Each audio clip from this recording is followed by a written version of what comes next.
The NCAA Football Playoff by Raymond Parker.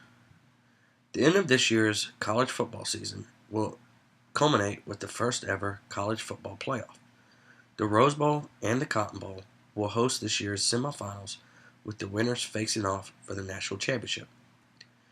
AT&T Stadium, which is in Arlington, Texas, is the home of the NFL's Dallas Cowboys and will play host to the 2015 national championship on January 12th. The stadium will accommodate 80,000 fans, with the top ticket price going for $650 apiece. In an article on dallas.culturemap.com by Matthew Posting, Executive Director Bill Hancock says AT&T Stadium is a fabulous stadium and we couldn't have picked a better location.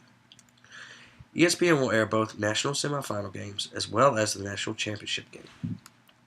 The first semifinal, which will be played at the Rose Bowl, will be held at 5 p.m., and the second semifinal will be held at the Sugar Bowl at 8:30 p.m. on January 1st. The championship game will be held at 8:30 p.m. on January 12th. The playoffs will consist of the top 4 teams in the country.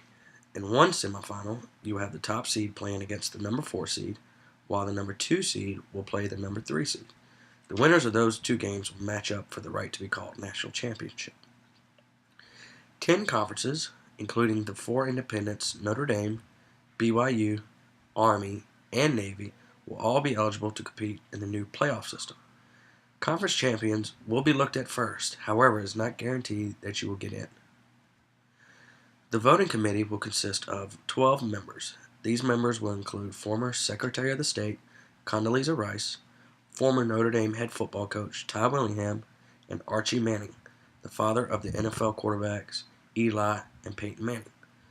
The committee will meet on Mondays and Tuesdays to determine the rankings, and the first ranking will be released on October 28th on ESPN.